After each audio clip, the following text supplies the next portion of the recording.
I have gained weight. I'm 34 years old. I'm not 25 anymore. And a guy that I dated when I was 25 just came back into my life, and he's in the best f***ing shape of his life.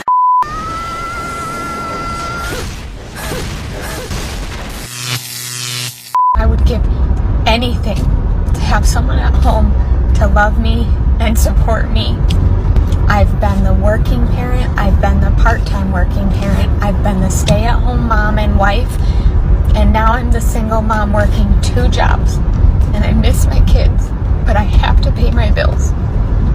If you're a parent and you have a partner at home who loves you and your kids and helps take care of you in any way, mentally, emotionally, financially, physically, however it may be, just thank them. Just say thank you. Remind them how grateful you are. Remind them how amazing they are.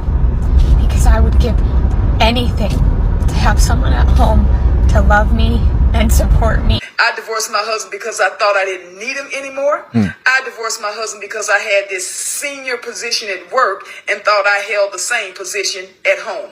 I divorced my husband because I thought I was better than him because I had my degree now.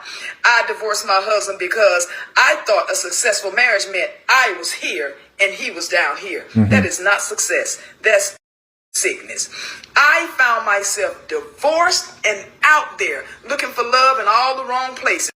And this one and that one and that one and that one and this one and that one, and my body count going up and my value going down. All the while my husband done found somebody else building a relationship and building a life with them. I should have stayed married to my husband. I felt like I was on this dark road with no street lights, pitch dark, and I couldn't find my way and didn't know which way to go. I felt lost. I felt like I was walking barefoot on that dark road with pebbles and hot rocks sticking my foot. I felt hurt. I felt alone because every time he and that one and this one and that one left my bed, I was alone all by myself. And which was supposed to be soft and comfortable for me, my pillow, it was now filled with tears. I should not have left my husband. Humbled a good man. So 2 years ago, I was dating before I had my second child. I was dating 2 guys. It wasn't even dating. Well, yeah, you could say that. So I just couldn't make time for the first guy, and he was a good man. He's in the medical field, no kids, single. He was a good man, but our work schedules was so messed up. But then I met my baby daddy, and we worked together. He was my work husband. He started off as my work husband. Then I kind of strayed away from the first guy and started really focusing on my baby daddy, thinking I found my Prince Charming. That was one goofball mistake. Fast forward to now, he's getting married, and he's a good man. He's a good man. Great provider. Great, like. And then here's me, being a single mother of 2, hurting for certain. Hurting for motherfucking certain. Being this independent. You know, I'm a survivor. All because I thought I found my husband in my second baby daddy.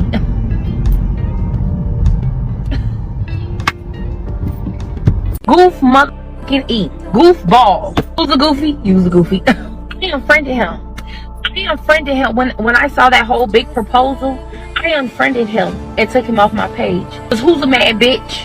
Mad bitch alert, mad bitch alert. Never in a million years I imagine myself being single in my 40s. Never in a million years I imagine what's gonna be so hard. Okay, so this is for all of my single over 30 people. Is anybody else just over this hookup culture? I mean, I get it.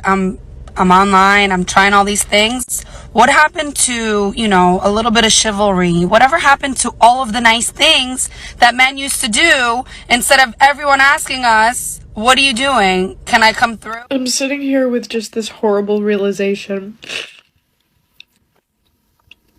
I've been divorced for 3 years, and in that 3 years, I have spent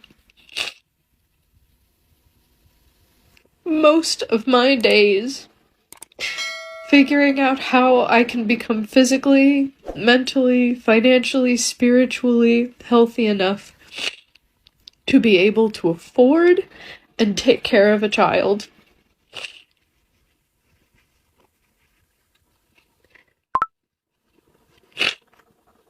And not only have I taken that time, but I've done the math, and it does not work out.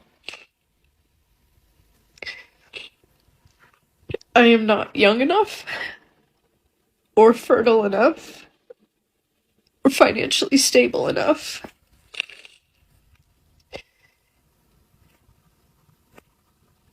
to even do another round of IVF, and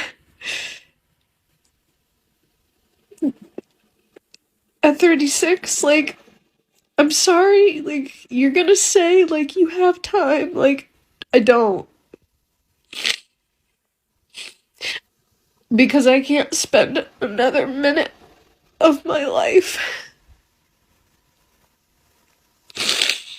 trying to make something work when I'm just fighting upstream. I don't have a support system. I don't have the money. I don't have the resources or the community. And it just kills me. It kills me that I had embryos with my ex-husband that were viable, and they're just gone now. And my future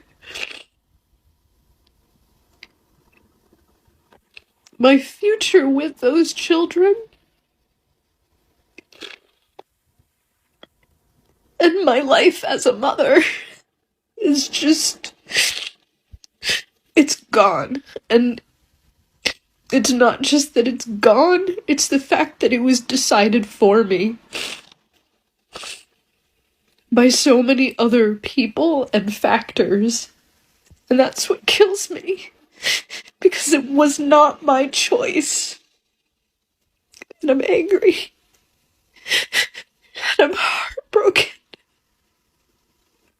So some of you have been asking me my worst one night stand story, and I thought I'd share it with you. So he came back to my flat in London. We did the deed.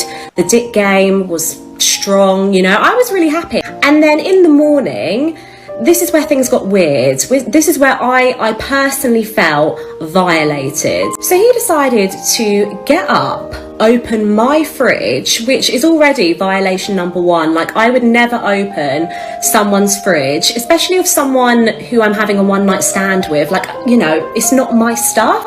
Like, why do you feel comfortable, like, getting stuff from my fridge? I think I have just lost the one person that I prayed for. I'm so used to it being a mess. I'm so used to it being toxic. And here I am in the face of a non-toxic situation, in the face of a God-fearing man, in the face of a family man, an amazing person. And I don't know what I'm doing. I don't know what I'm doing. And I think I've just lost, the opportunity to experience something I've never experienced. Reality check I got once I was back in the dating scene was that I was not going to get everything that I wanted in a man that was on my list. Once I started dating, I realized that if he was fine, he was stupid. If he was smart, he was not my type. If he was smart and fine, he was a liar. It was almost like I needed to mix all of these different guys into one man so I could get everything that I wanted. Then I read a book, and basically the book was talking about that. It said you're not going to get everything that you want on your list. It's just not going to happen. And trying to look for perfection means that you are a narcissist. It talked about how we're attracted to people in 3 ways: physically, mentally, emotionally. So you need to pick your top 2. So basically, if you want them to be cute and you want them to be smart, then they probably don't have any emotional empathy. And if they have empathy and they're smart, then they might not be your usual type. You have to pick. So social media caused me to get a divorce. Like, that's dumb. That's a mistake. Let me explain. Like, I had thoughts on my wedding day, and I thought that was just super normal. And I was in the haze of being a new mom. Right. We got pregnant very early in our relationship, which, again, another story for another day. But, you know, being a new mom, I had 2 kids, 2 young kids, and I was just in survival mode. So I really didn't have a lot of time to think about me or what I wanted or what I was feeling. I was just in kind of like autopilot. And I think that's probably why, if you go back on my page, you'll see any videos of me talking about my husband where, like, I make us out to be like the happiest couple ever. We're not unhappy. There is actually not a lot of tea here. There's not a lot of like jealousy or animosity or a big story or anything that was wrong. He pursued me a year prior to this. Yes. Right. And so he kept trying and he would see me out. Why didn't, within that year he pursued you, what made you not want him? I thought he was too nice. I thought I would walk all over him, and I was going. I thought he was too nice. She thought wrong. Oh, I did. I thought wrong. I don't know what it is. There is this thought out there, this desire out there. I want me a soldier. I want me a hard dude. I want me this and that and the other thing. And those are the worst guys to get because they're not nice to you. And you get a nice guy and you're worried, like, I don't want him. Why wouldn't you want a nice guy? I mean, they always say nice guy finish last. That's because women are foolish. I agree.